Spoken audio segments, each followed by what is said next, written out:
Crime time में बात ट्विशा मौत मिस्ट्री के करते हैं, जो हर गुजरते दिन के साथ और ज्यादा पेचीदगी होती जा रही है।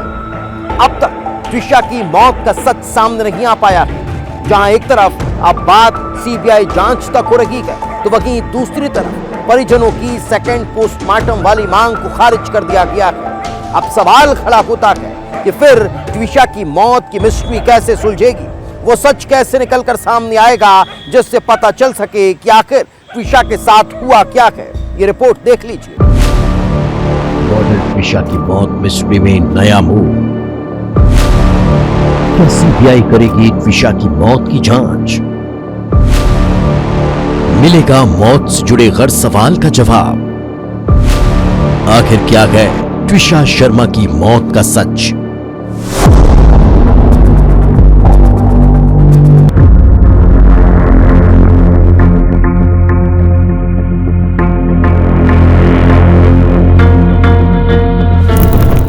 ट्विशा शर्मा एक खूबसूरत एक्ट्रेस और मॉडल। नोएडा से एक खूबसूरत सफर शुरू होता है। मॉडलिंग और अभिनय की दुनिया से निकलने के बाद वो शादी के बंधन में बंधती है, लेकिन किसी को अंदाजा नहीं था कि भोपाल में आकर इस सफर का दर्दनाक अंत होगा। उसकी मौत मिस्ट्री बन जाएगी। उसकी लाश अंतिम संस्कार का इंतजार करेगी। परिजन न्याय के लिए भटकते रहेंगे और सच कहीं अंधेरे में छिपा रहेगा।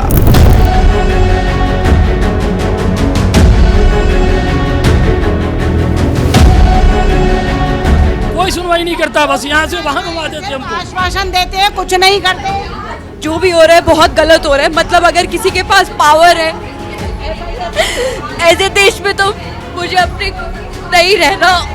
मीडिया है जो सच्चाई लाएगी सामने। ऐसे बाप होता ना तो कभी अपने बाप की नहीं देखती शक्ल। इतना घटिया लोगों।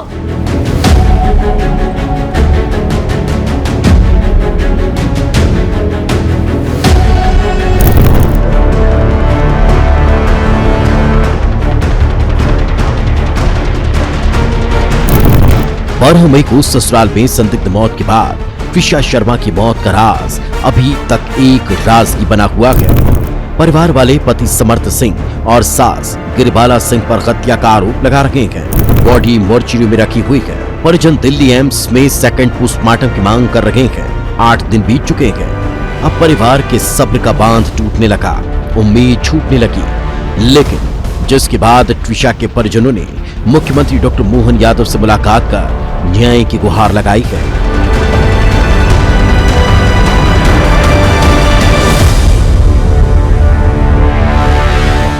सीएम ने परिवार को यह भरोसा दिलाया कि वो सीबीआई जांच के लिए पत्र लिखेंगे और अगर कोर्ट ने सेकंड पोस्टमार्टम की परमिशन दी तो दिल्ली एम्स तक डेड बॉडी ले जाने की व्यवस्था कराई जाएगी। लेकिन कोर्ट ने साफ कह दिया कि ट्विशा का दूसरा पोस्टमार्टम नहीं होगा।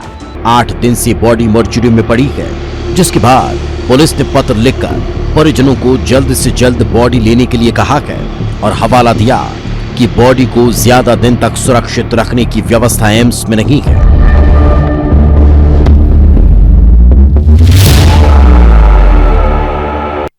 उसका पीएम पहले हो चुका है और दूसरा अब वो यहाँ फैसिलिटी नहीं है इतने -80 डिग्री टेम्परेचर की, तो हॉस्पिटल ने हमें कन्वे किया। हमने भी फैमिली मेंबर को कन्वे कर दिया। फैमिली मेंबर दोबारा पीएम करवाना चाह रहे हैं, जिसकी सुनवाई आज को मगर आपसे भी घर वालों ने कहा था कि सेकंड पोस्टमार्टम होना चाहिए या परमिशन। हाँ, देखो परमिशन पुलिस नहीं दे पाती उसमें, वो कोर्ट से ही परमिशन लेनी पड़ती है। तो मेरे से घर वाले मिले थे, मैंने इतना जरूर उनको अश्योर किया कि ठीक है हम इसको प्रोसेस में डाल देते हैं, हमें कोई ऑब्जेक्शन नहीं है।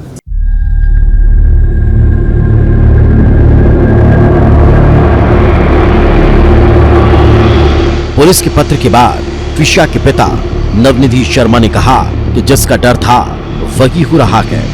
सेकंड पोस्टमार्टम में देरी सिर्फ इसलिए की जा रही थी ताकि बॉडी डिकम्पोज हो जाए और किसी भी तरह का सबूत न मिले।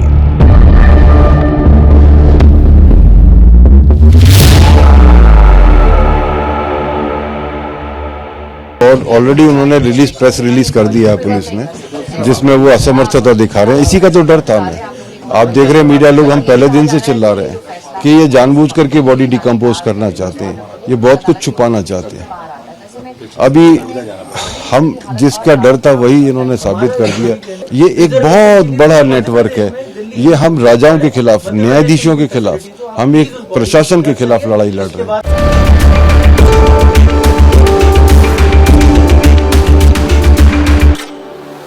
परिजन लगातार पुलिस की जांच और कार्रवाई पर सवाल उठा रहे हैं। जांच में देरी का आरोप लगाया जा रहा है, लेकिन भोपाल पुलिस कमिश्नर संजय कुमार के मुताबिक जांच में बिल्कुल भी देरी नहीं हुई।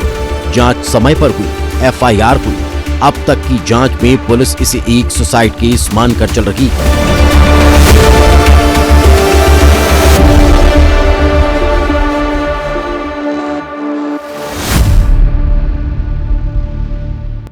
नहीं, जांच लेट नहीं हुई है। जांच तो इसमें बहुत जल्दी हुई है। देखो, जो जांच तो हमने 2 दिन में जांच कंप्लीट करके एफआईआर ले ली। वैसे तो जो पीएसक्यू का सर्कुलर है उसमें 1 महीने का टाइम दिया जाता है हमें जांच करने। आप इस केस को दूसरे केसेस से कंपेयर करोगे तो इसमें बहुत जल्दी जांच की है।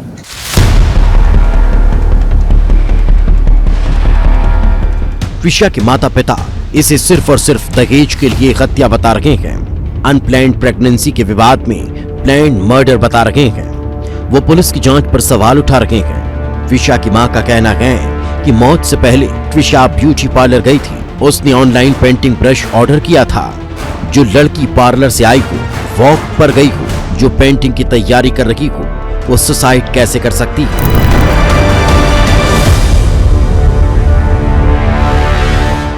जब मेरी बेटी शाम को पार्लर होके आई है, वॉक करके आई है, सब कुछ सही है, वो लड़की अपने आप से मतलब वो मरेगी वो, हाँ। और वो कोर्ट में बोला कि 2 पार्सल अमेज़न से आए हैं, पता नहीं किस चीज के हैं, हमने खोले नहीं है। मेरी बेटी का अमेज़न का जॉइंट अकाउंट है। मैंने देखा उसने पेंटिंग के लिए ब्रश मंगाए हैं, पेंटिंग स्टैंड मंगाया है उसने पेंट करने के लिए। वो सुसाइड करेगी वो।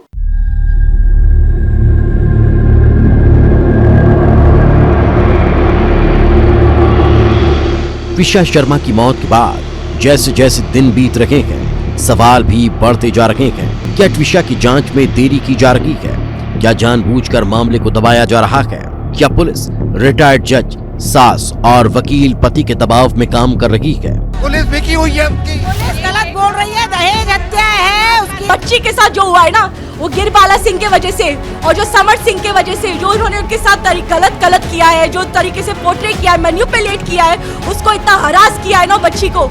आपने निर्भया को इंसाफ दिलाया है, आपने आरुषि को भी इंसाफ दिलाया है, अब आपको त्विषा को दिलाना है। हत्यारों को फांसी हो। एफआईआर रिपोर्ट करने, एफआईआर कराने गिरीवाला सिंह और समर्थ सिंह।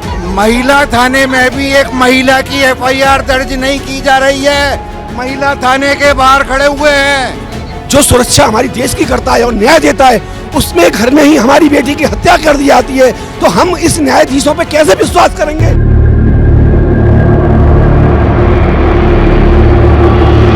भोपाल से लेकर दिल्ली तक मामले में सनसनी फैली हुई है। लोगों का गुस्सा बढ़ रहा है। भोपाल में रिटायर्ड आर्मी मैन ने बाइक रैली निकालकर विषया को इंसाफ दिलाने की मांग की है। अब सवाल यही है कि आखिर कब होगा विषया मौत मिस्ट्री का खुलासा? आखिर कब मिलेगा विषया की मौत से जुड़े हर सवाल का जवाब? आखिर कब सामने आएगा विषया की मौत का सच?